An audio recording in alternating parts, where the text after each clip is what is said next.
Estamos no ar com mais um episódio do Da Aldeia Podcast. E, como sempre, um episódio muito especial e nós contamos, como sempre, com a parceria da nossa mantenedora Ubra Medicina Gravataí e do Grupo Giro, o mais importante grupo jornalístico da região, que também está presente em Cachoeirinha e Viamão, com a participação do Mário Sá, do nosso Filosofia da Graça, que é parceiro do programa, e com o patrocínio da Bendito Grau. Aqui a sua visão encontra estilo.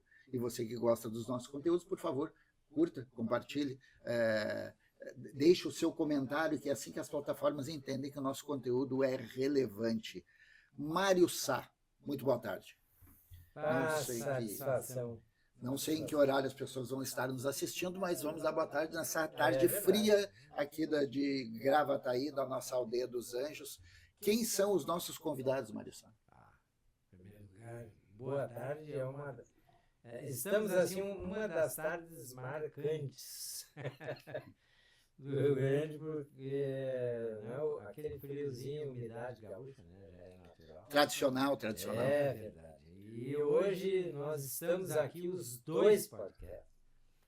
Unidos. Então os nossos seguidores e aqueles que vão assistir o nosso programa, né, eles já estão percebendo a importância desse programa aqui. Então, diante de mim, um grande amigo de muitos anos, Mário, e eu vou deixar tudo para ele depois identificar. O seu filho Conrado, os dois, atualmente, né, nós vamos chegar no presente, né, são consultores empresariais, né, mas essa é a história atual. Até chegar aqui, muita coisa boa aconteceu profissionalmente e eu quero deixar que o nosso podcast deixe essa mensagem e ao mesmo tempo esse testemunho. Pai e filho. Perpetuar, né, pela internet esse momento. Exatamente. Deixar lá gravado para todo sempre. Exatamente. Eternizar no YouTube. E eu acho lindo, assim, né? O pai e o filho atuando junto, né? É muito importante. Muito importante porque é um encontro não só de duas gerações, mas numa época, né? Não vou entrar aí no Mário, eu conheço ele há muito tempo, vou deixar que ele se apresente. Mas, meu querido irmão, teu nome todo aí é dito por ti, eu sei de cor. O meu nome todo é cumprido quase como... deputado. A gente está sempre esperando alguma coisa, né? Então é de esperança. Meu nome todo é Maruí César Ribeiro da Rosa. Né? Isso mesmo, Maruí. Eu gosto de perguntar de onde é que vem esse nome. O meu nome tem origem guarani, né? Olha aí. O meu pai que escolheu o nome, até porque na época era da família da minha mãe, né? E o meu pai adotou isso aí. Existia o hábito de colocar todos os nomes dos filhos que nasciam com a letra M. Não sabia disso. E aí a minha irmã, que Deus a tenha, Marli, o meu irmão, que Deus o tenha também, Mauri, e aí inverteu as letras do nome do meu irmão, Maruí, só que Maruí existe em Guarani, né? Sim. Então eu até tenho um pouquinho de descendência índia, né? Lá da minha avó materna. Mas os nomes indígenas todos têm significados. O significado de Maruí, tu sabe qual é? Eu tenho um significado até meio, como é que se diz, diferente. Meu nome significa Rio dos Mosquitos. Sim. É que, coincidentemente, na troca de letras, acabou indo para o idioma guarani, né? Então, a rigor, meu nome significa Rio dos Mosquitos. Legal. Né? Eu sou natural de Cachoeira do Sul. Sim. Mas um pouco antes de nós iniciarmos o programa aqui, eu até comentei que, embora sendo cachoeirense de nascimento, eu me considero gravataense de coração. Até porque eu morei muitos anos aqui, atualmente estou morando em Capão da Canoa, depois que a minha esposa faleceu. Mas eu realmente, não é por estar aqui eu me considero e sou um gravataense de coração. Que maravilha. E ao lado dele, o Conrado. Aí, fala quem é o Conrado aí, meu. Bueno. Conrado é um ser do mundo, eu diria. É verdade. E tenho a grata satisfação de estar hoje aqui nesse momento, compartilhando, né, um pouco das experiências. E sou nascido em Cachoeira do Sul, porque a Carmen Lúcia, minha mãe, ela tinha uma questão que todos os filhos precisavam ser da mesma cidade. Então, o Maruí e a Carmen já moravam aqui em Gravataí, mas aí nasci em Cachoeira e sou aqui da cidade, né? Já tive a oportunidade de viver fora, né? Não só de Gravataí, do estado e do país, mas sempre retornei e estamos aqui neste momento. Esse é um homem de 5 continentes. Mas daqui a pouco a gente vai voltar aí nessa história maravilhosa. E deixa eu acrescentar mais uma coisinha. Prazer e satisfação estar com o Mário e com o Eduardo, né? Aqui nesse local tão especial, né? né? A gente já esteve junto aí, né? Isso aí. Mas é um prazer nosso de recebê-los aqui no nosso programa. Eu só interromper aqui um pouquinho, que eu tenho que dar um serviço aqui, que nós temos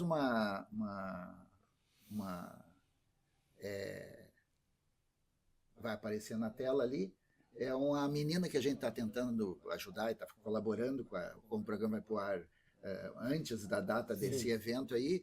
Elas estão fazendo esse evento que é para recolher fundos para a menina Kiara. A menina Kiara, ela tem um câncer raro na garganta e eles estão fazendo esse arraiá. É lá no Parque dos Anjos, não, na Morada do Vale, e a gente tem ajudado eles divulgando um evento, é um arraiá solidário, junte a alegria com a solidariedade e muita diversão. Teremos comidas típicas, brincadeiras e aquele friozinho bom. Tá exagerado o frio, mas tá bom ainda. Para tomar quentão tá ótimo, né? Para comer uns docinhos tá ótimo. Vem apoiar a nossa campanha arrecadatória para a menina Kiara, que está com esse câncer raro na garganta. E eu vou deixar aqui também na tela, para quem estiver nos assistindo, aqui, deixa eu colocar aqui na tela, esse QR Code que vocês estão vendo na tela é o QR Code da campanha que está recolhendo fundos para a Kiara. Além desse arraiá que vai ter lá, tem mais essa... Deixa eu tirar aqui, já demos o serviço do arraiá. Tem mais esse QR Code que eu vou deixar na tela. Se alguém quiser fazer qualquer contribuição de qualquer valor para ela, esse valor cai direto na conta dela, da Kiara, para ajudar essa menina que está na batalha contra o câncer. Mas, voltando ao nosso programa, o nosso programa ele tem uma premissa, que é sempre perguntar se as pessoas são naturais daqui ou se vieram para cá depois. Vocês já responderam essa. Essa não podemos pular já. Já podemos pular essa pergunta.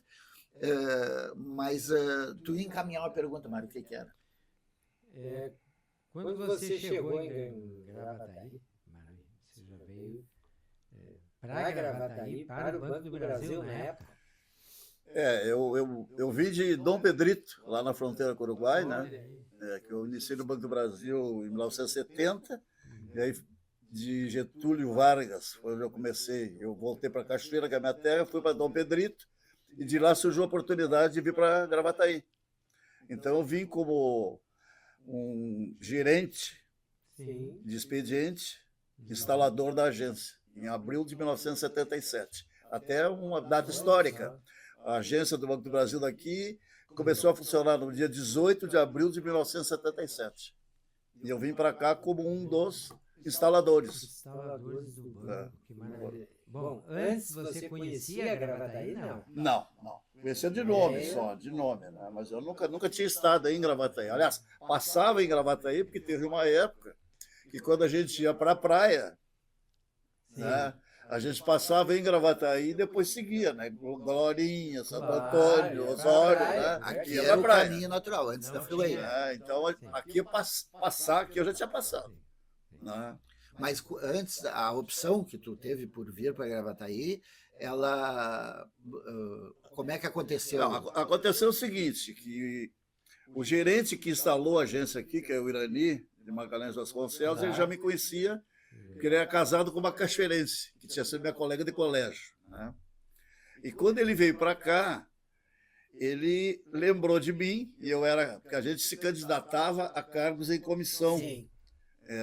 Eu já era comissionado lá em Dom Pedrito, mas as comissões que eu era candidato eram mais acima, né?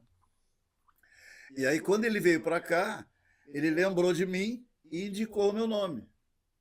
Mas aí isso passava pelo crivo lá em Brasília, da diretoria, né? E o meu nome foi aprovado. Aí ele já sabia que eu era candidato, uma das candidaturas minha era Gravataí. E aí então surgiu a oportunidade de eu vir para cá. E nos aquerenciamos de uma forma aqui Que legal. Você já tinha filhos na época, quando vieram? Nós tínhamos 2, o Maruí Júnior e o Cristiano, né? Aí depois o Conrado foi concebido aqui, nasceu em Cachoeira, e a Luciana também Aqui nasceu em Cachoeira. nasceu em Cachoeira. Os 4 nasceram em Cachoeira. Os 4. Que lindo isso, cara. Não, é que tinha todo o envolvimento, o médico que atendia ela, né? Família de Cachoeira. E, por exemplo, A raiz da família. até como curiosidade, o segundo filho, que é o Cristiano, nós saímos de Dom Pedrito de madrugada com ela com contração, porque ela não admitia, só admitia ganhar em Cachoeira com o Dr. Teonas. Ainda bem que não furou nenhum pneu, senão não tinha. Furou. E mesmo assim deu tempo. Furou. E Caçapava do Sul furou o pneu. É mesmo? Verdade. De madrugada. Caçapava. Caçapava do Sul. Mas deu tempo, então. Deu, mas foi pegado. Eu fui criado ali naquela região. É. Eu nasci em Erval. Próximo, lá perto de Pelotas. Perto de Pelotas. E fui criado em Piratini, que é ali, Um pouco mais para cá. Isso, por ali, etc. Quem sai de Pelotas caminha para Bagé. É isso aí. Bom, vocês muito relacionais, sempre, a vida inteira, chegaram aqui em Gravataí, já conheceram todo mundo, né? Você ficou no Banco do Brasil até que época, mais ou menos? Eu fiquei aqui no Banco do Brasil até 1992. Eu fiquei 15 anos aqui no banco. E depois eu recebi um convite e fui trabalhar no centro de processamento em Porto Alegre, ali perto do aeroporto, Salgado Filho, né? E fiquei 3 anos trabalhando lá, depois me aposentei. Isso aí. Mas continuei morando em Gravataí, né? Não, claro, sempre em Gravataí. Morando em Aí Gravataí. vem a lembrança que eu tenho de você numa atuação muito importante no Sebrae, né? Aí, Fala isso. quando eu me aposentei no Banco do Brasil, eu em momento algum pensei em parar de trabalhar. Eu tinha muita vontade de continuar trabalhando, Sim. né? Aí surgiu a oportunidade, através da indicação de alguns conhecidos, até do próprio local que eu trabalhava, a possibilidade de eu prestar serviço para o Sebrae, como terceirizado, né? Não como funcionário. E aí eu me aposentei em fevereiro de 95. Em junho de 95 eu dei o meu primeiro curso pelo Sebrae, na área de gestão financeira, em São Luís Gonzaga. Aí depois não parei, né? Aí eu trabalhei um pouquinho mais, além da aposentadoria, só 22 anos depois. Sim. Só um pouquinho mais, né? Só passou um pouquinho. Só um pouquinho. Eu também estou passando um pouquinho, 25 anos depois. Aposentado trabalhando. E uma coisa bem importante que eu faço questão de registrar é o seguinte. A minha esposa, Carmen Lúcia, né? Carmen Lúcia Silva da Rosa, ela faleceu há 2 anos e meio, um pouco mais até. E ela sempre, há mais de 20 anos da vida dela, ela se dedicou ao ensino especial. Sim. E ela foi a pioneira no ensino de deficientes auditivos em Gravataí, foi ela. Ela foi a primeira em Cachoeira do Sul, ela foi a primeira em Dom Pedrito e a primeira em Gravataí. Que missão, né? Ela trabalhava numa sala lá no Antônio Gomes Correia, lá no parque. Eu acompanhei. E nós, eu volto a repetir o que eu falei antes, toda a nossa família, a gente se tem uma ligação muito forte e muito querida com a Aldeia dos Anjos. Sim. Olha aí. Até se me permite Claro, acrescentar, eu ia fazer esse ping-pong aí. a mãe, né, ela nessa jornada dela, né, ela conseguia na mesma sala, no mesmo momento, educar crianças de diversas idades. Então, era desde de criança pequenininha, né, de 5, 6 anos até pré-adolescência e adolescência. E ela tinha uma metodologia já que hoje, né, começa a ser, né, utilizada no ensino, e que ela já utilizava mesas circulares, então assim, realmente uma visionária da educação. Ah, mas sim. E a E é dedicação. E é uma vocação também, né? Porque a gente, há pouco tempo a gente fez um programa aqui com a secretária de Educação de Gravataí, a Aurelise Brown, e ela falava dos desafios da educação ainda há uma distância muito grande nesses alunos com necessidades especiais. Tem uma dificuldade muito grande, até hoje ainda tem. Então, são pessoas que são precursores, como a tua mãe, que vão fazer com que hoje ainda é possível ser feito um trabalho bem feito ainda. Né? Eduardo, até em cima disso aí que tu falaste, todos os locais que ela trabalhou eram uma sala dentro de uma escola de ensino regular.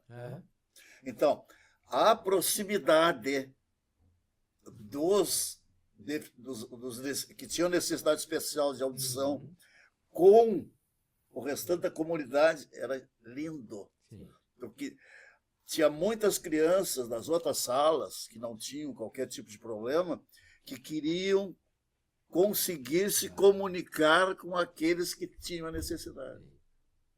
Isso aí dava uma integração, uma coisa mais linda. Lindo. É porque a criança não tem restrição, né? O adulto, até o adolescente não tem. O adulto tem mais do que a criança, e até o adolescente não tem restrição nenhuma. Quem tem é uma sociedade aí que tem cheio de situações, né? Nem vou falar que seja algum preconceito, são situações. Nós temos como parceiro do Da Aldeia Podcast também o pessoal do Dá um Chute no Preconceito. Todo ano eles abrem a semana da luta contra o preconceito aqui no programa, e depois segue com eventos no shopping, em vários lugares, e caminhadas e corridas, e uma série de eventos. E eles sempre falam isso, eles têm palestras, tem um grupo deles que faz palestras nas escolas, que essa restrição vem muito mais das outras pessoas, do contexto, do que das próprias crianças. As crianças estão de braço aberto para receber as outras, e essa integração que vocês falaram é importantíssima. E eu acho que existe, de certa forma, é só um comentário, né? Esse formato, acho que seria um formato que deveria continuar. Eu não sei se continua, porque aqui tem uma escola especial, né? Sim. Não é o Cebolinha. Tem o Cebolinha, mas tem o outro que é... Não, mas tem de deficiências auditivos, né? Auditivo, sim. Tem, né? Tem. Então... Mas tudo é válido, né? Inclusive, uma coisa rapidinho assim, as crianças, porque começou a aparecer a linguagem, a Libra, né? A linguagem de sinais. E as crianças iam lá para minha esposa. Claro. Porque eles conseguiam se comunicar o mínimo que fosse com as outras crianças. Né? A minha neta mais nova, minha neta menor, que tem 13 anos, está aprendendo Libras numa escola pública de Gravataí. Ela estava na escola particular, a gente fez a opção de passar para a escola pública. E ela, em função de um dos colegas que tem deficiência auditiva, que está tendo aula normal junto com os outros, vários dos colegas, inclusive ela, resolveu aprender Libras e estão aprendendo com uma orientadora que está lá. E a socialização é muito maior. Né? Muito maior. Não, e é um aprendizado para a vida, né? Um aprendizado para a vida. Um adolescente que vai lá, ela vai ter muito mais empatia pelas outras pessoas do que qualquer outra coisa. Eu estava pensando exatamente isso, que o comentário até agora é, de modo geral, o que acontece, né, com a criança de necessidades especiais, mas eu gostaria de ressignificar isso, até como uma homenagem à minha querida colega, Carolina Lúcia, que A Carmen, ela fazia um trabalho individual muito mais detalhado, não só dedicado, né, dentro desse aspecto. E isso a tornou muito conhecida e muito respeitada na área. Eu sou uma pessoa que posso dizer isso porque eu convivi e ela recebeu homenagens, assim, porque ela recebeu um reconhecimento até hoje. Ela, uma Disso pessoa. que ela fazia.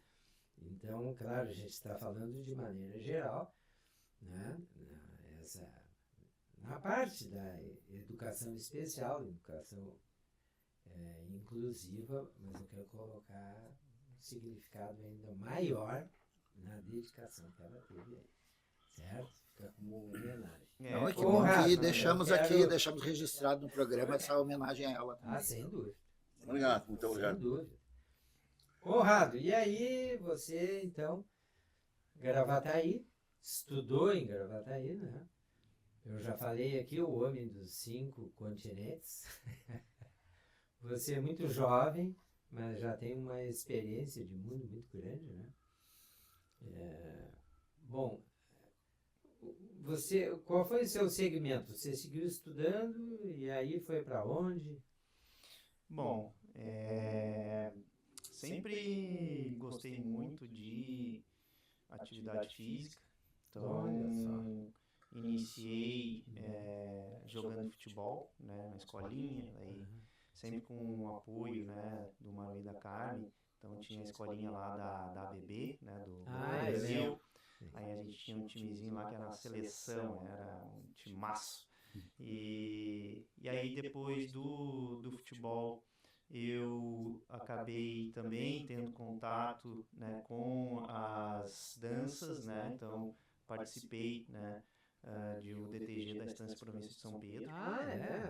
Você também? Mas não adianta, não tem que não... Dançador de chula, inclusive. Não. Olha, eu era então, meio assim, metido. a gente daí participava do grupo de dança, Sim. né, e também, né, também com a chula, né, então a gente teve a oportunidade de participar de rodeios, e, né, então eu, assim, vamos dizer assim, eu tava numa vertente e fui para outra, que é o surf, né, nada a ver, mas que foi o grande... né, o surf ele me levou, né, muito além do que eu poderia imaginar. Aqui eu quero já deixar a minha gratidão aos meus 2 irmãos, que foi através deles, né, do Mário Júnior e do Cristiano, que cuidavam de mim logo no começo. Então, muito jovem, eu já comecei a praticar o surf. Aí tive a oportunidade, né, de começar a competir. Então, aqui na cidade de Gravataí, né, tinha uma associação. Na época, era a única associação de surf que não era na praia, né? Então, a gente participou de competições, né? A ASBG. A ASBG. Foi um dos fundadores, mas não porque eu surfava, que não foi um fiasco. Associação de Surf Brothers. Surf e Bodyboard de Gravataí. E depois virou porque eu morei, durante um tempo, a gente teve uma farmácia na praia, eu morei lá na praia, então eu era o representante lá da associação. Foi só por isso que me convidaram, porque eu não surfava coisinha. O pessoal de morar em Tramandaí. Mas foi uma geração inteira que foi naquela toada ali, né? Foi muito legal. E a partir daí, né, então eu acabei participando até de competições a nível estadual. Acabei sendo vice-campeão mirim gaúcho, depois fui vice-campeão júnior gaúcho. Integrei a equipe gaúcha de surf, que competiu no Brasileiro Amador, no Rio de Janeiro, e depois também lá em Florianópolis, na Joaquina. E aí, né, o surf acabou me, assim, abrindo a mente. Com 17 anos, então, né, eu fui a primeira vez para fora do Brasil, né, a gente fez uma surf trip para Costa Rica. E a partir dali, me despertou a vontade, né? Então eu já voltei com a ideia de morar fora do Brasil, E aí, né, juntei dinheiro até os 21. Quando eu tinha 21, aí eu me mudei, né, fui para Nova Zelândia, solito. E aí foi uma baita experiência. Enfim, a história é longa, assim, então... Não, tranquilo, tranquilo. E tu foi para lá, tu já tinha alguém lá de referência para ti? Tu ia chegar em alguém daqui ou alguém algum brasileiro? O que aconteceu? Na época eu trabalhava na NET, lá em Porto Alegre, e aí eu apliquei para o visto para a Austrália. E assim, era bem demorado, era bem chatinho, assim, acho que até hoje ainda é. E aí o pessoal não dava retorno, eu acabei saindo da empresa e aí faltava 2 semanas para eu embarcar. E aí eu liguei para a embaixada e reclamei, e aí eles fizeram contato com a NET e disseram, não, Conrado, não trabalha mais aqui. Aí eles negaram o visto. Aí eu peguei, assim, né, no mesmo momento que eu tomei conhecimento, eu liguei para a agência e pedi para alterar o meu voo para Nova Zelândia, né, para uma semana depois.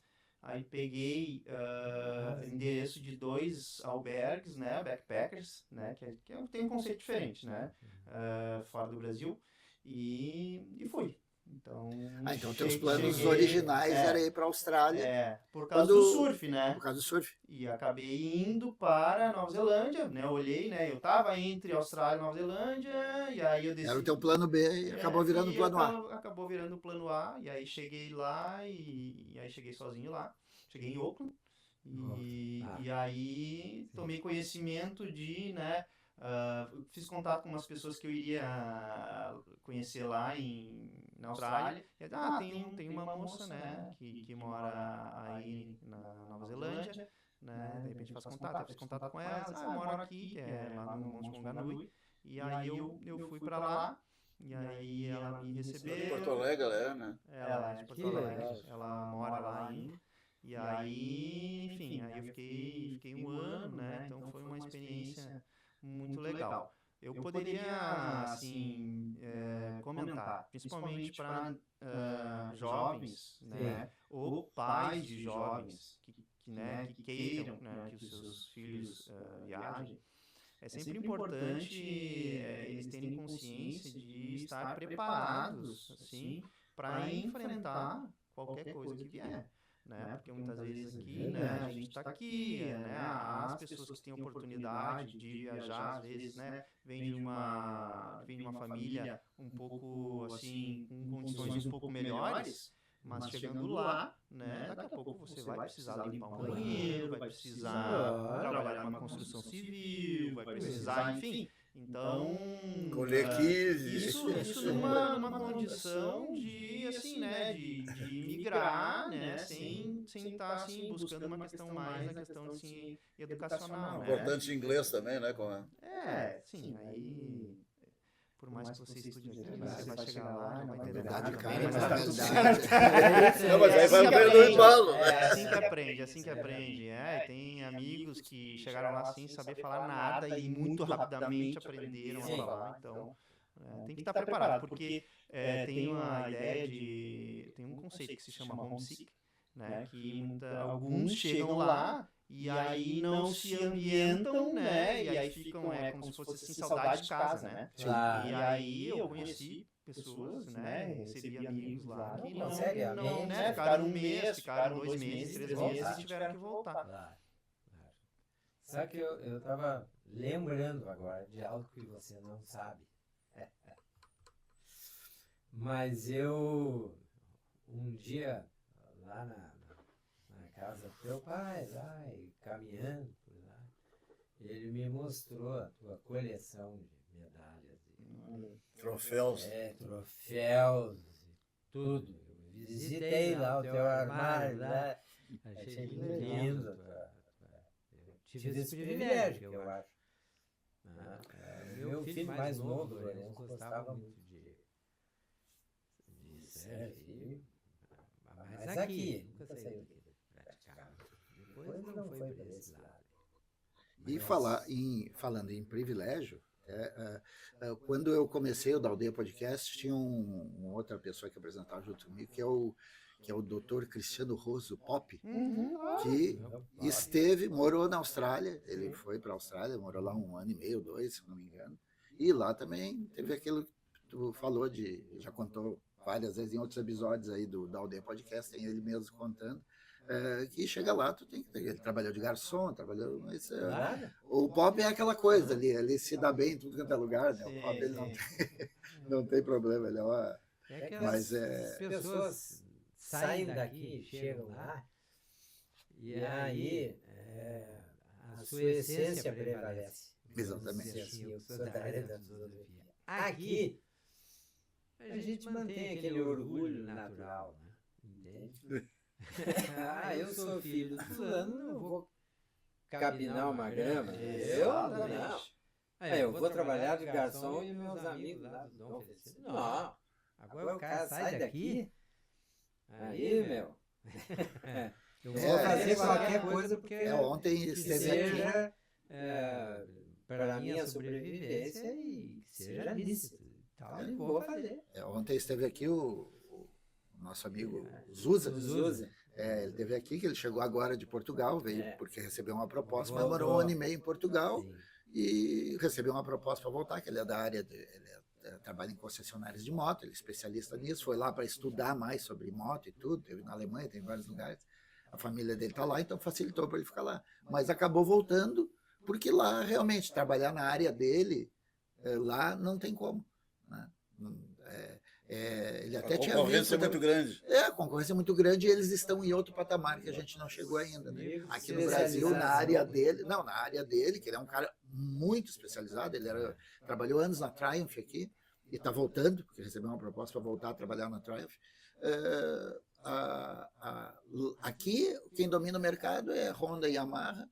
Lá, Honda e Yamaha é só mais uma marca, na Europa toda. Assim. É só mais uma marca e não domina o mercado de forma alguma. As chinesas, as coreanas têm muito mais venda do que eles. Né? E as Triumphs é só para colecionador e tal, essas coisas assim, para colecionador, para quem é aficionado por motos maiores e tudo.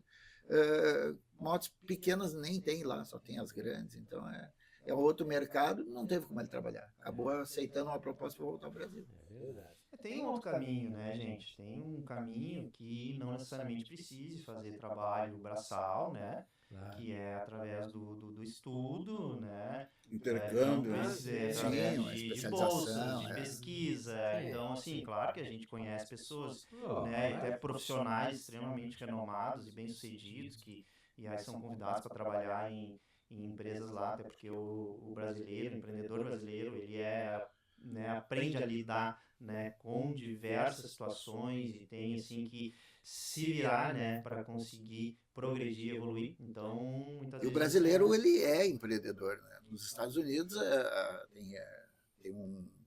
ele fez um programa aqui comigo também.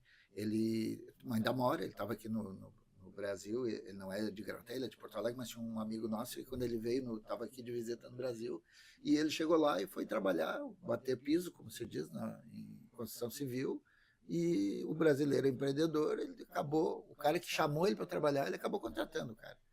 Ele montou uma empresa, hoje ele tem uma empresa, ela tem uma construtora dos Estados Unidos, ele está muito bem lá, né? Vem para cá só de visita mesmo, porque o brasileiro, diz que o mexicano falava para eles, não, vocês são empreendedor, a gente vem aqui e passa a vida inteira trabalhando de empregado para os outros. O mexicano, esse que falou para ele. E vocês não, vocês chegam aqui, no outro ano vocês já estão com uma empresa, vocês já estão trabalhando, já estão contratando a gente para trabalhar. Então é uma característica do brasileiro. O Brasil é o país que tem o maior número de empreendedores, né? Sim. Claro que muitos empreendem no Brasil por necessidade, não por oportunidade, mas a gente aprende a se obrigou a... Então, quando a gente chega em algum outro lugar, a gente é considerado hard worker, né? A gente trabalha mesmo, porque aqui a gente aprende que se não trabalhar muito, né? Então lá...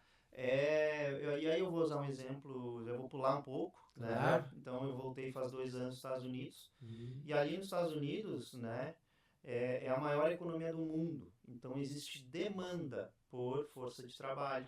Sim. Então, muitos americanos não querem, né, e não precisam, né, porque o valor hora, né, pago lá é muito superior aqui.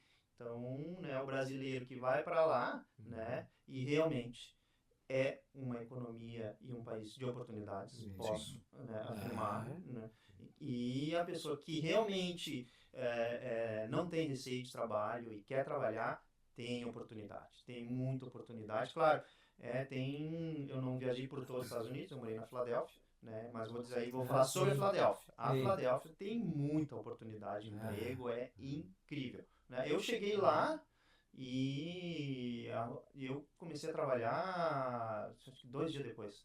Então, Sim, tem o demanda, caso tem demanda, né? desse, rapaz que agora me fugiu completamente o nome, mas posso até deixar na descrição desse episódio aqui, o episódio que eu fiz com ele.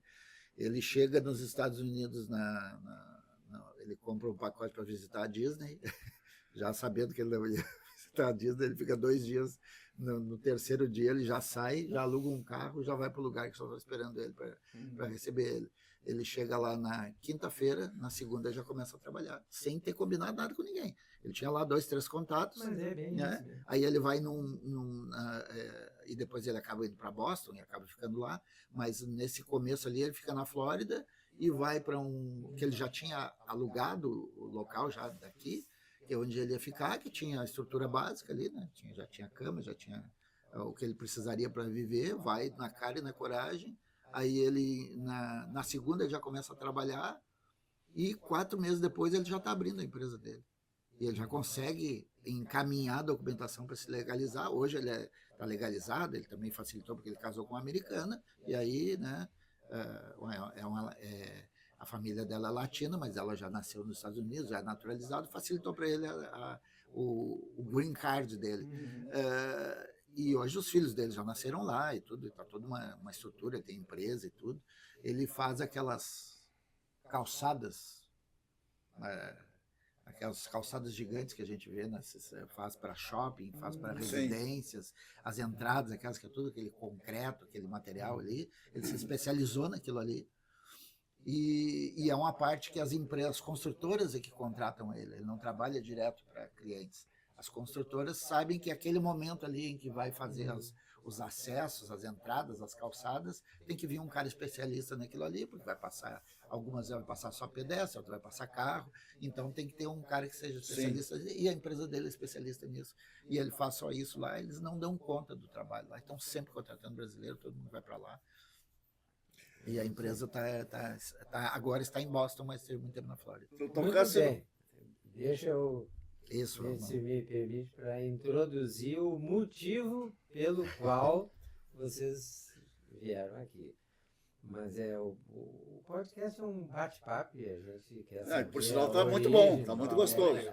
E a característica que a gente fala do empreendedorismo brasileiro. O podcast nasce nos Estados Unidos, fica popular, na verdade não nasce na Inglaterra, nos Estados Unidos fica popular, o brasileiro abraça e hoje a gente é o segundo maior produtor de podcast do mundo. Segunda? E o primeiro em consumo de podcast. Então a gente, em pouco tempo, a gente vai estar... o americano produz mais e consome muito, mas o brasileiro consome mais que o americano podcast, em horas, tanto ouvindo quanto assistindo, mas o brasileiro já é o segundo e, olha, muito próximo do primeiro lugar, que é os Estados Unidos. É verdade. Já passou anos da Inglaterra. Então aqui nós temos uma conexão muito importante, né? Como se fala na física quântica, que o quântico, do todo, ele conecta tudo. Né? Temos aí um filho com uma experiência incrível, né? Em várias áreas. Por trás está o surf, mas Sim, né? Muita coisa de relacionamento, observação, estudo e vivência fora. Né? E isso tudo é cultura. Cultura é aquilo que a gente aprende. Muito pouca gente que visitou 5 continentes, esteve em 5 muito, continentes. Muito. Eu tive, então, só para fazer uma observação, quando eu saí com 21 anos, eu saí para viver fora do Brasil, surfar ondas boas, aprender a falar inglês fluentemente e entender se realmente existe país desenvolvido onde a igualdade social funciona. Eu consegui identificar que sim, funciona. E então, através disso, eu também fui para a Europa. Eu gosto de brincar. Eu fui para a França, não fui a Paris. Eu fui para a Espanha e não fui a Madrid, mas eu surfei em ambos os países. Então, mas também fui, né, em museus, né? Museu do Van Gogh, na Holanda, Museu do Picasso, né? Eu tive lá também, né, na Praça do Gaudí. Então, a cultura, né? E aí, claro, por quê? Porque a mãe sempre incentivou, né, o estudo, né? Então, isso era uma coisa que eu achava importante sempre também, né? Porque o surf, ele me levou e aí eu aproveitei a oportunidade, né? E busquei um pouco de cultura. E os americanos têm uma cultura incrível, que é incentivada desde a escola em uma coisa incrível. Eu andei ali poucos dias e por mim eu já queria ficar lá. É incrível, maravilhoso. Mas então, antes da gente entrar direto no assunto, eu já fiquei curioso. Qual a cidade? Essa que tu buscava e tu achou? Numa sociedade conforme tu descreveste. Sim, na Nova Zelândia. Na verdade, eu até vou fazer uma linha de raciocínio. Se a gente pensar, né, a nossa origem é hispânica, né? E se a gente pensar, né, a maior parte dos países desenvolvidos são anglo-saxões. E a gente pode perceber que essa cultura anglo-saxão, né, que vem lá da Inglaterra, que perpassa, né, Estados Unidos, África do Sul, né, Nova Zelândia, Austrália, né, são todos, né, quase todos, vamos dizer assim, países desenvolvidos. E que sim, existe uma igualdade maior, mas pela oportunidade que a economia oferece, né? Então, sim, principalmente em Nova Zelândia, né? Vou falar onde eu estive, né? Eu estive na Austrália, mas só pousei e aí eu tenho muita história, enfim, mas daí, assim, Nova Zelândia sobre isso. tem bastante coisa. Tem bastante coisa. Então, assim, a Nova Zelândia, Estados Unidos, a Inglaterra, e aí eu vou encampar todo o Reino Unido ali, né? Claro. São países desenvolvidos e onde tem, sim, uma maior igualdade social. Sim. A Nova Zelândia, ela pertencia à Inglaterra e tem a influência, eles respeitam, né, a monarquia inglesa, tem um respeito. Assim, né, E qual é o fator que tu identifica, assim, é cultural mesmo? Tem uma questão cultural muito forte. Até eu brinco que lá no trem, lá em Londres, né, tu vai encontrar muita gente lendo. Se tu tá andando e tu dá uma balançada, tu esbarra em alguém, a pessoa nem te olha. Ela tá concentrada nela mesmo, não tem, né? A gente tem, claro, tem a coisa boa né, da nossa cultura aqui, do calor humano, né, do afeto, do carinho, né, das conexões, né? Mas também existe uma preocupação muito grande com a vida alheia. Ou cuidar o outro. E aí a gente acaba esquecendo do principal, que somos nós mesmos. E aí, né, assim, lá assim, não tem, e aí é uma coisa interessante, principalmente nos Estados Unidos, os jovens, né, nas férias, eles trabalham. Os jovens são ensinados a tirar o lixo em casa, então, assim, lá não tem problema nenhum, né, o teu filho trabalhar numa lanchonete, o teu filho Sim. trabalhar de garçom, o teu filho, fazer a sabe? experiência dele. Porque isso dá vivência, isso Claro. dá, né? E entrando um pouquinho na área de empreendedorismo, Sim. se a gente pensar, todo e qualquer negócio é possível, né? Se ser bem sucedido e ganhar dinheiro. Eu gosto muito do pessoal lá da Empíricos, né? Tem o CEO lá, ele fala assim, olha, o Brasil é um país que dá para se ganhar muito dinheiro, mas não dá para nunca tirar a mão do caixa. Ah, sim. Então a gente é precisa verdade. sempre cuidar do financeiro, É né? verdade. Porque Bem aqui a gente colocado. tem muita instabilidade, Muito. então né, a gente precisa estar sempre assim com o capital de giro bem preservado. Tem Bom, gente que diz que o quem Brasil vai- não é só. Não, Tem gente que é diz que o Brasil não é para amadores e às vezes não é nem para profissional, porque tem umas coisas que acontecem aqui ele destoa desse caminho natural das coisas, que regras que mudam a qualquer momento. Até o passado Mas no incerto. mínimo o profissional corre menos risco. Corre É, menos no risco. mínimo. O mais preparado vai sempre correr menos risco. Né? Mas desculpe, eu interrompi. Não, O que é? Eu quero chegar aqui agora na empresa. Vamos dizer assim, né? Entende? É uma empresa de consultoria, ela é mais voltada para a área financeira, é isso? Nós somos a Conlucro, que é a Com empresa, lucro. ela foi iniciada pelo Conrado, né? Bem bolado esse nome. Conlucro, né? E o nosso trabalho é buscando lucro, né? Então, com lucro. Então, o Conrado já tinha a empresa já há um tempo, e aí, para minha satisfação, né, Sim. ele acabou me perguntando se a gente não poderia trabalhar em parceria, né? Fazer uma parceria aí, pai. E como eu falei antes que eu prestei serviço bastante para o Sebrae, né, 22 anos, né, dando cursos, palestras e consultorias. Não Com- é só Sebrae, né? Não, mas principalmente, Claro. principalmente, Mas né? no Brasil deu aquela Eu tive trabalhos fora do Sebrae também, né? Empresas de Gravataí, não muitas, mas eu trabalhei em algumas, né?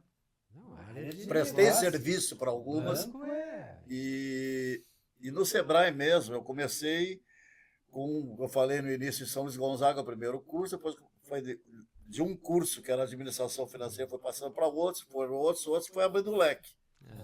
E eu acabei, já chego lá com o Lucas de volta, né?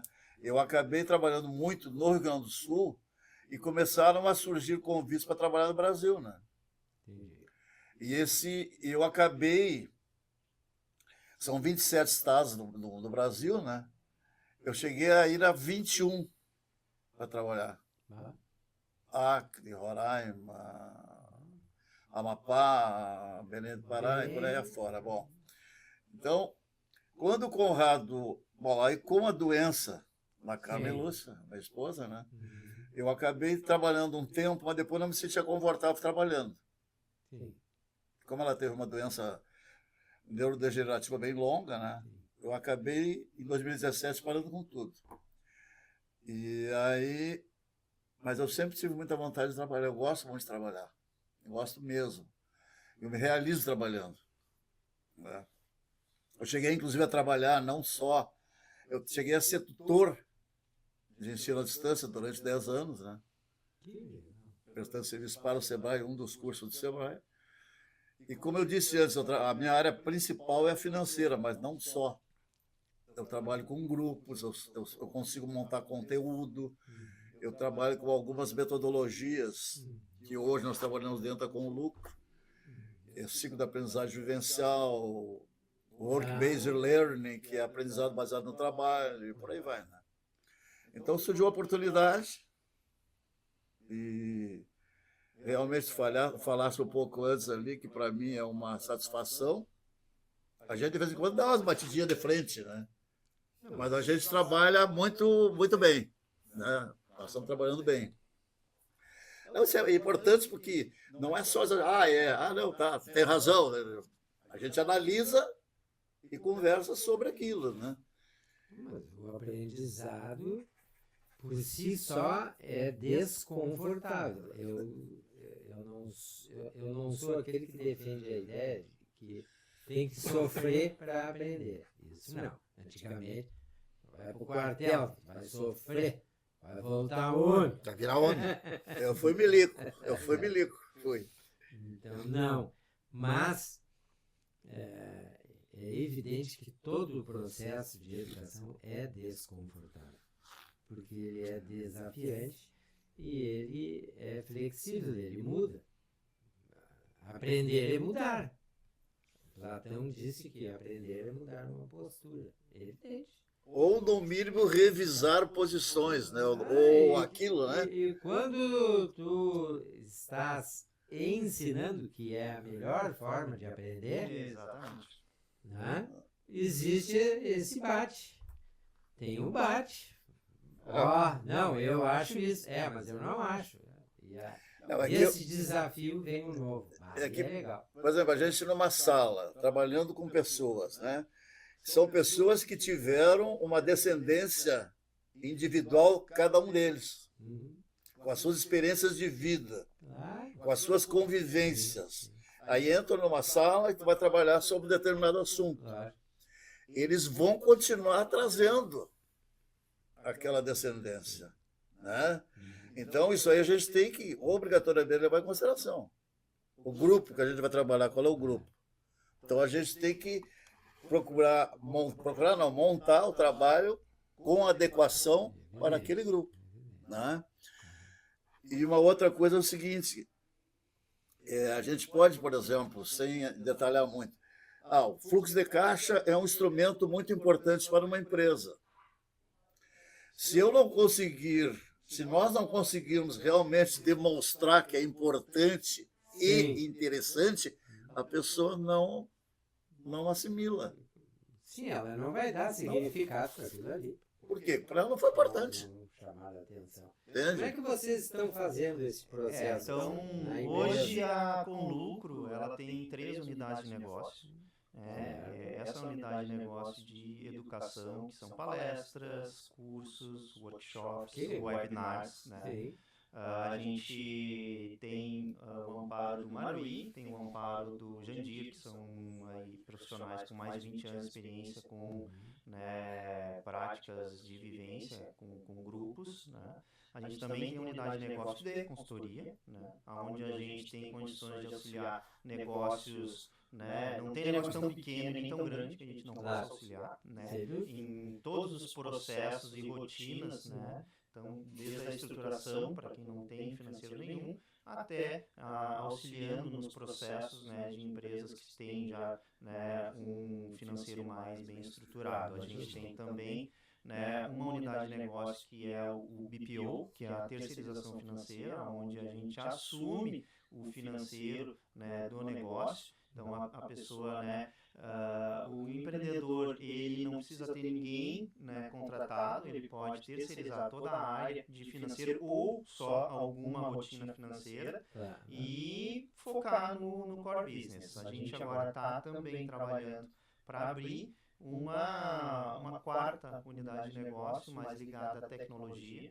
A gente está aí em conversação com plataformas para a gente ter um sistema com lucro, a gente está, né? E também, né, além disso, trabalhando com uma solução que é utilizar a inteligência artificial para auxiliar na gestão financeira das empresas. Então, o foco da Com Lucro é trabalhar com educação, né, e gestão financeira, né, que a gente acredita que a educação e a gestão financeira, né, transformam realidades e potencializam negócios, né? É um pilar bem importante, né? Aqui no Brasil a gente ainda não tem, né? Quem sabe um dia a gente vai ter, né, um foco maior no começo, né, do estudo em matemática, fazendo um link com os Estados Unidos. As duas matérias mais importantes lá é a matemática e a língua inglesa, né? Então, a gente acredita que esse conhecimento maior em educação financeira em todos os âmbitos, né, auxilia e vai auxiliar, né, toda a população e a sociedade a se tornar um pouco melhor. Há pouco tempo o Sucupira, né, o presidente da Ambev, deu uma palestra e ele falava que o Brasil nunca vai ser os Estados Unidos. Ele disse, eu lamento dizer, porque eu estava lá do meio do monte de empreendedores, ele disse, eu lamento dizer que o Brasil nunca vai ser aquela potência como os Estados Unidos, em função disso que tu falou, desse cuidado que não existe com a educação. Agora saiu os resultados do Enem, de milhões que prestaram as provas da Enem, só 12 no Brasil todo tiveram uma nota satisfatória em redação.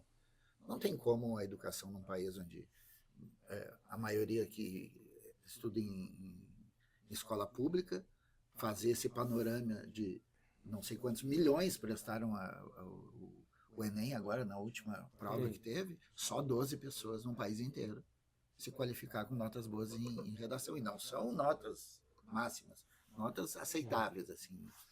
Razoáveis, assim. Então, realmente é um abismo, né? É um abismo. É um ângulo assim. É um abismo. Eu não sei se o Enem Mas se a gente vai para a matemática, eles têm... própria para dizer se aquele aluno tem uma cultura toda. Mas pela quantidade de pessoas que prestaram a prova, Claro. teria que ter um resultado melhor, sei lá, de 50% no mínimo. E até, por exemplo, o caso de consultoria. Hoje mudou um pouco, mas ainda continua. Normalmente, a empresa tal está com consultoria, está quebrada. Sim, ainda tem isso. Não. É uma questão pra não educacional, quebrar, né? educacional inclusive, porque no momento que a pessoa nos contrata, a empresa nos contrata, ela quer uma melhoria da sua situação. E aí o que acontece? O Conrado, inclusive, falou, por exemplo, a terceirização de serviço. Libera o empresário para pensar a empresa. O que é pensar a empresa? O estratégico. E o estratégico envolve o quê? Inclusive assessoramentos para melhorar a situação. Né? Então, a consultoria, a empresa só pode, eu estou bem, não preciso de consultoria, mas eu posso, com uma consultoria, ficar melhor. Sim. Claro. Né? Abrir novos horizontes, E outra coisa, aumentar a gente o potencial. fala gestão financeira. A gente trabalha com números, claro, com resultado. Mas uma empresa não funciona só com um setor. Tem que vendas tem que estar junto com o financeiro tem que estar junto com o marketing, com recursos humanos. Então, é uma engrenagem a empresa. Então não tem. Então, a gestão. Nós vamos numa empresa fazer uma avaliação para conhecer a empresa. Né? Mas nós não olhamos só a parte financeira. Como é que está a empresa na atuação a nível de mercado? Como é que ela está atuando a nível de vendas? É uma indústria. Como é que está layout? Porque layout, dependendo do layout da posição do maquinário, perde tempo. Se perde tempo, perde dinheiro. Então é um conjunto. E essa é a nossa função. E muitas vezes o fundador da empresa, a pessoa, ela tem uma aptidão mais comercial, o outro tem mais uma... a tradição funciona nisso. Não, mas sempre foi feito assim. Mas... Eu gosto muito de comparar o financeiro com o goleiro. O comercial, as vendas, é o centroavante. Ele é o artilheiro, ele é o cara que é o famoso, que todo mundo quer a camiseta e que faz gol. E ele quer receber tudo para vender. E nada acontece sem a venda. Agora, o financeiro, né, o goleiro, no caso, se está numa final e toma um frango, já era. Uma falha do financeiro, então ele está ali, ele está mais assim, ele não aparece tanto, mas é que dá sustentação, né? Então, vários times que têm tem segurança no seu goleiro, tem segurança no seu financeiro, né? Ela está bem estruturada. E a gente gosta muito da ideia de trazer tranquilidade através da gestão financeira, porque a gente entende, né? A gente trouxe aqui que, né, a gente empreende muito por necessidade, a gente sabe que, né, a gente precisa vender e a gente precisa, né, chutar, bater escanteio, cabecear, defender. Então é muita demanda realmente para o empreendedor e muitas vezes ele toma uma decisão sem ter a base da informação, sem ter a base do dado. E aí ele fica com aquele sentimento de, se tiver, né, uma boa gestão financeira, a informação está ali, ele consegue enxergar plenamente, ter tranquilidade naquela decisão. Então, a gente acredita que a gestão financeira traz tranquilidade para empreender, para investir, para tomar decisão, e esse que é o objetivo da Comlucro. Sem dúvida. Então, eu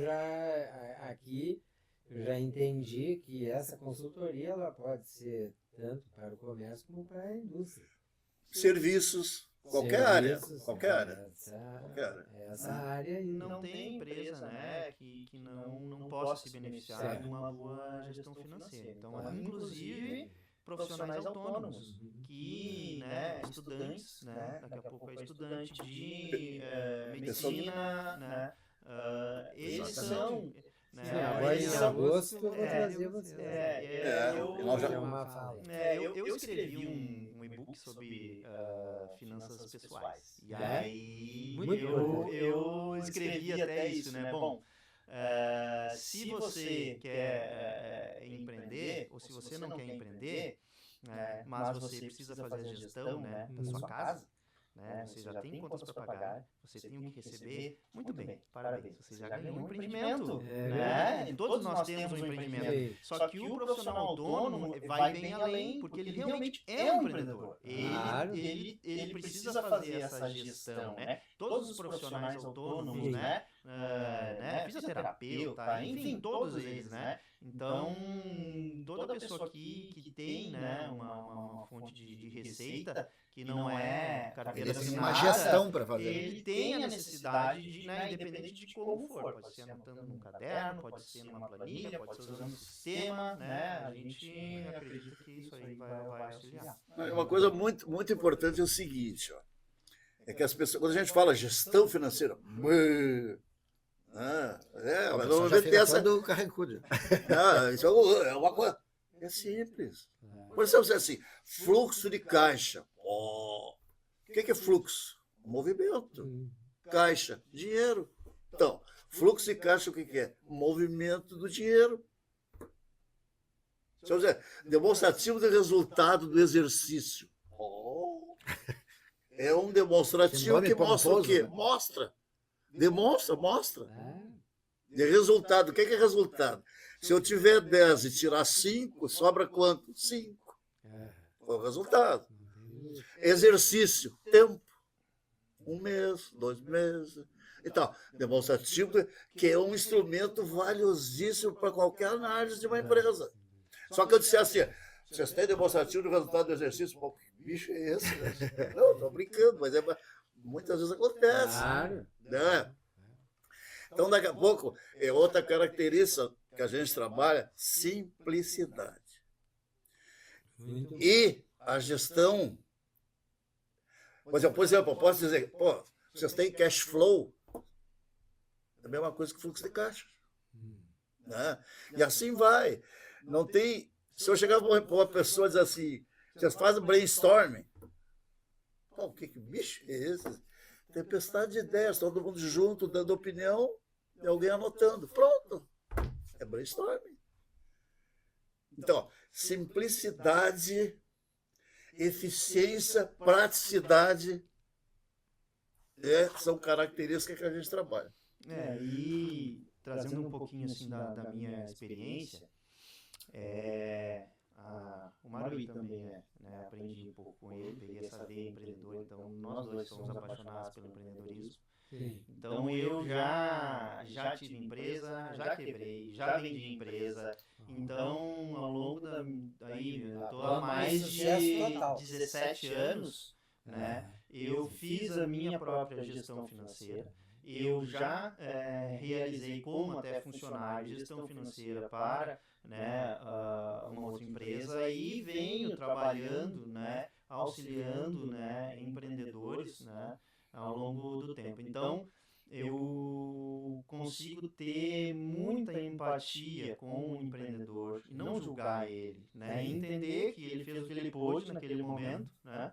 E eu conheço de perto a dor que é fazer, porque assim, fazer o financeiro, e qualquer um pode ser financeiro. Tu não precisa ser um mestre em números. Eu mesmo, daqui a pouco, não sei de cabeça te responder uma conta. Mas existe uma linha de raciocínio. E dentro dessa linha de raciocínio, né, existe uma rotina que se a gente colocar, né, e tiver perseverança em, né, muito mais assim. Aí a gente tem também um outro e-book que é Louça Limpa, onde a gente compara, né, fazer a gestão financeira com lavar a louça. Eu lavei muita louça quando eu morei fora do Brasil. Então, assim, né, e fazer a gestão financeira pode ser tão fácil quanto lavar a louça. Então, e realmente começa pode pela ser. organização, né? Então, assim, até vou aproveitar aqui, vou, né, para os nossos espectadores aqui, né, lançar uma consultoria express, né, por um valor muito mais acessível, 1/3 do valor a gente está ofertando, né, então pode fazer contato conosco. Já vou avisar então que na descrição desse vídeo embaixo, quando o vídeo estrear lá no YouTube, na descrição vai estar os contatos de vocês. Maravilha. E aí façam E depois a gente manda o boleto. E aí, sim, inclusive a gente auxilia a automatizar a emissão de boletos, né? Então hoje a gente precisa utilizar a tecnologia e auxiliar, porque realmente quanto mais a gente usar a tecnologia a nosso favor para nos liberar, né? Principalmente para a gente colocar o nosso conhecimento, né? O nosso raciocínio e trazer informação, né? Isso aí a gente vai estar... E isso que tu falava aí sobre montar as rotinas, como é importante para as empresas ter uma rotina e ter documentado essa rotina do que ele faz, porque isso aí é uma lacuna aberta ali. Como tu disse ali, tu pede os dados de uma empresa, a empresa não tem aquilo ali porque não teve uma rotina de anotar, de fazer uma planilha, de fazer uma... E isso aí é importantíssimo, porque tu não consegue te planejar se tu não tem esses dados, né? E esse que vocês falaram de terceirizar, poder terceirizar, é importantíssimo para uma empresa. Porque aí te sobra tempo para pensar a empresa. Para fazer o que tem que ser feito, né? Desenvolver. Tem empreendedor que a principal característica dele, no negócio dele, ele é o vendedor do negócio dele. Não, é importante ele vender, mas ele tem que ter o tempo de pensar como é que ele vai vender amanhã, depois da manhã. Né? Não, e até para te vender, há pouco tempo aqui teve Rafael, acho. Eu sou esclerosado, então eu tenho esclerose múltipla, então eu sou esclerosado, eu esqueço os nomes mesmo, então o pessoal de casa já conhece, já sabe que eu esqueço o nome. Mas Rafael Nogueira, o importante é a informação. O importante é a informação que ele deu. Que as empresas chegam na hora de pedir um empréstimo, de fazer um investimento, e o cara do banco ele quer saber o histórico dele. O cara não tem para mostrar. É uma coisa simples. Ele disse assim, algumas empresas têm um histórico muito favorável. E só aquele histórico já aprovaria o empréstimo dele. Mas ele não documentou aquilo ao longo do tempo, né? E aí vai para esses processos que a gente conhece, que vai e vem lá desde o 5S até as ISO. Isso tudo é documental, né? Sim. Tu documenta aqueles processos e tu te qualifica daqui a pouco até para receber um aporte financeiro de um investidor ou até de um banco que queira emprestar dinheiro. Perfeito, Eduardo. E até a gente já se deparou com situações, né, e muito empreendedor acaba não se dando conta que se eu tenho uma pessoa que faz o financeiro e a gente não tem essa rotina estabelecida e escrita, né?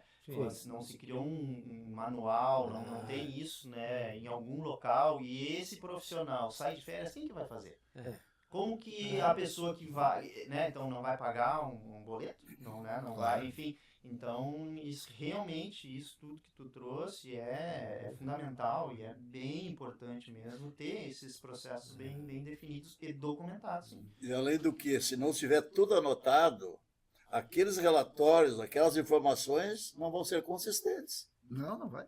Porque a gente não tem certeza se realmente está tudo lançado. Claro, tem que ter. Né? Fazer a memória. Uma coisa também agora que me veio, que é importante na consultoria, da forma que a gente trabalha, a gente faz a avaliação e trabalha com a realidade da empresa naquele momento, sugerindo melhorias que sejam possíveis de serem implementadas. Sim.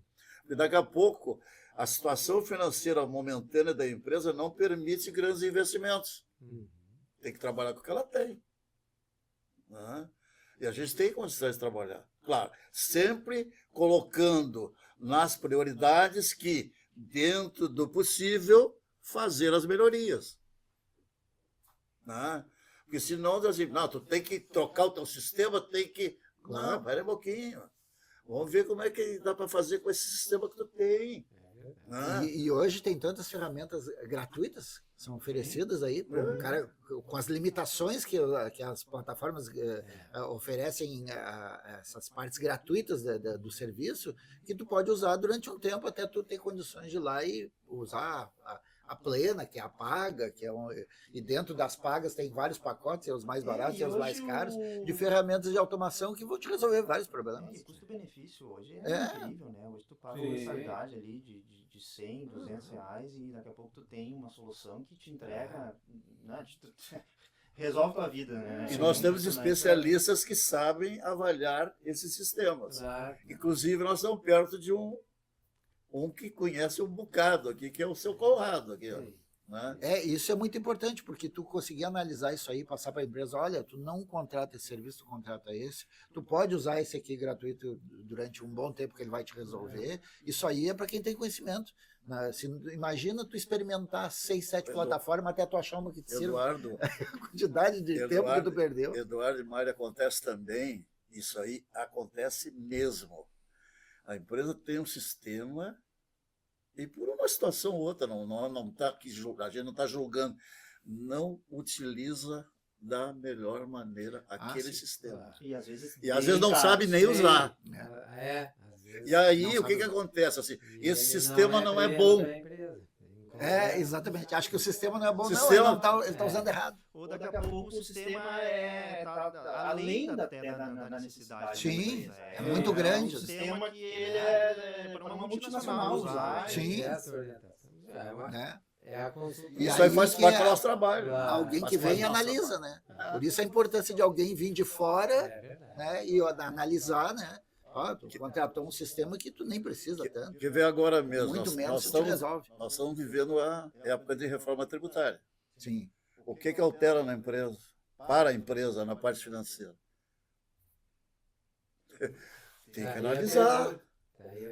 Para a empresa poder analisar, ela vai ter que ter conhecimento básico, mas de preferência ter um assessoramento que permita fazer a análise. Agora mesmo a gente teve o caso aí de uma empresa que eu fiquei sabendo, não vou falar o nome, não, essa eu sei, eu não estou esquecendo, eu não vou falar o nome que não posso, até porque eu fui orientado pelo nosso amigo Pop, o nosso Cristiano Rosa, que é advogado.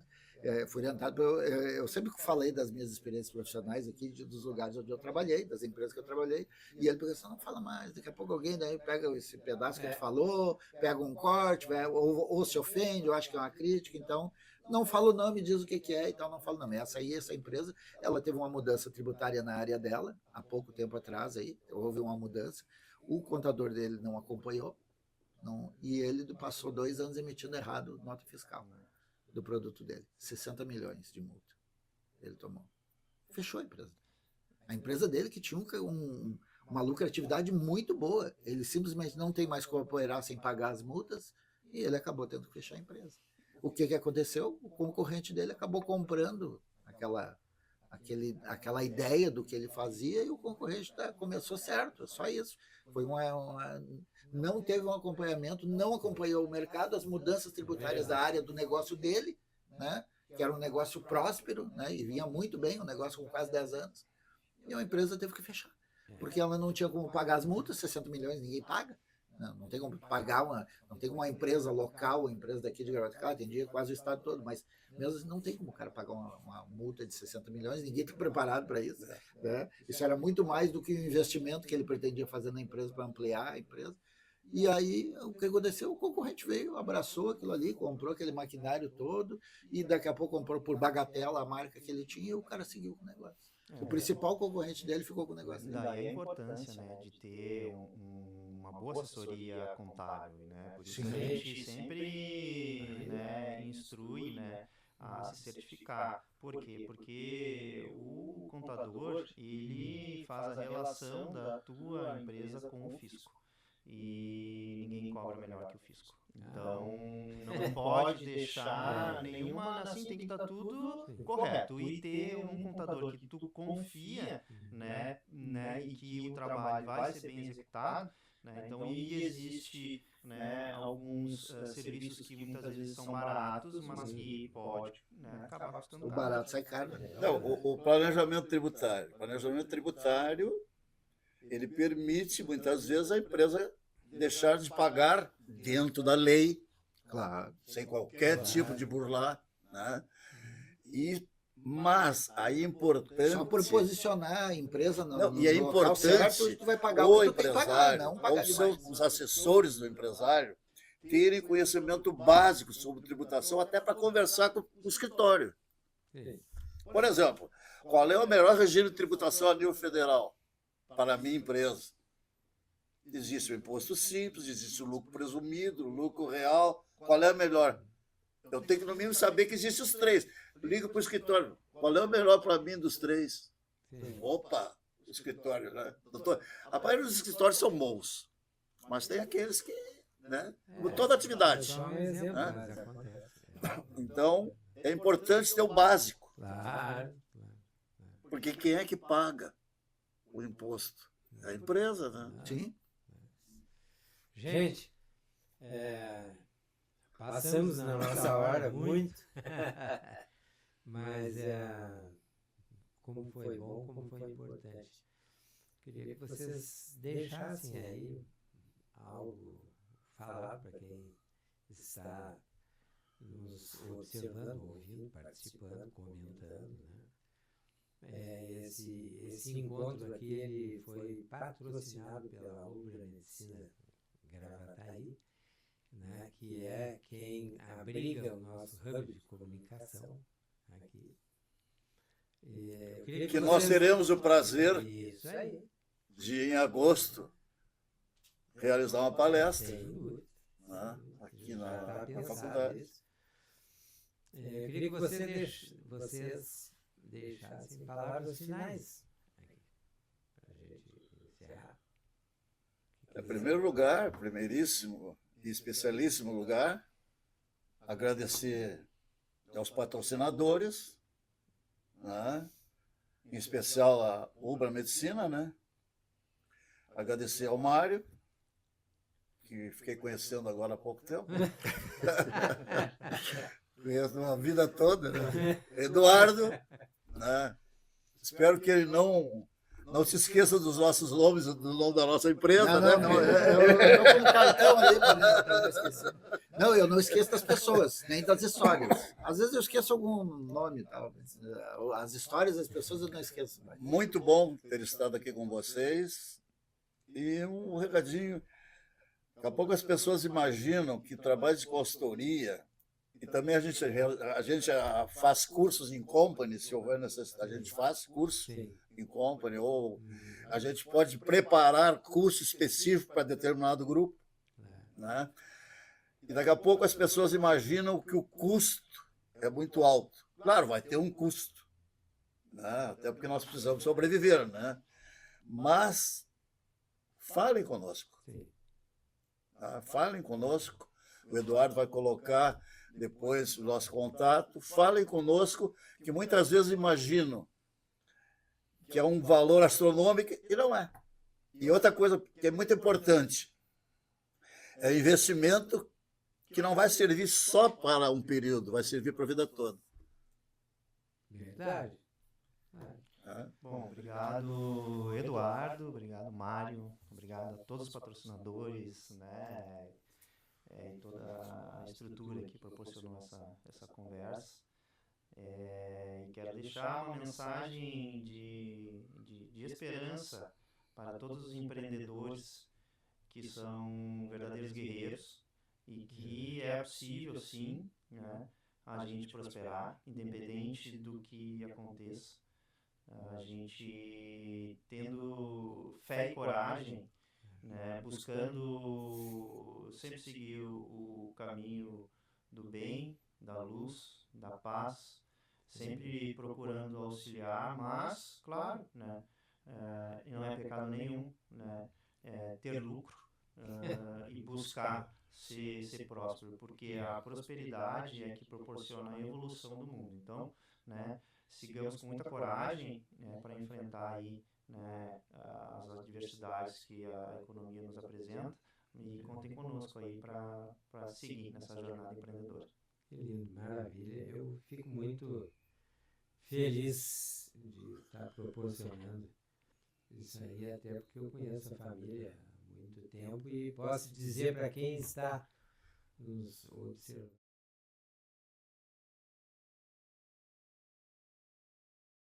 neste mundo, né? Isso eu posso aqui afirmar. Quero agradecer muito a participação de vocês, muito mesmo, muito obrigado. Esse seu amigo veio lá de Capão, né? Mas é que a empresa, ela está aqui, está lá e está em todo lugar. O Conrado mora em Gravataí, eu moro em Capão e o Jandir mora em Porto Alegre. E tem parceiros em vários lugares. Tá tudo feito, pronto para interagir, para agir. Muito obrigado, gente. Vou encerrando então por aqui. Nós estamos encerrando mais um episódio do Da Aldeia Podcast, aqui na nossa mantenedora, que é a Ubra Medicina Gravataí, o apoio do Grupo Giro, o mais importante grupo jornalístico da região, que também está em Cachoeirinha e Viamão. O podcast, nosso parceiro Filosofia da Graça, do professor Mário Sá, essa lenda da educação do Rio Grande do Sul, e com o patrocínio da Bendito Crau. Aqui a sua visão encontra estilo. A gente agradece demais, pede a todos vocês que gostaram do nosso programa, que curtam, compartilhem, comentem, encaminhem para as pessoas que vocês acham que esse conteúdo é importante, ver e ouvir esse conteúdo. Muito obrigado a todos vocês. No dia 2, nós teremos aqui o programa. Dia 2, um episódio especial com o presidente da Câmara de Gravataí, Clébis Mendes. Muito obrigado. Estava passando já o nome do nosso convidado. Um abraço a todos vocês e até o próximo episódio. Muito obrigado. Obrigado a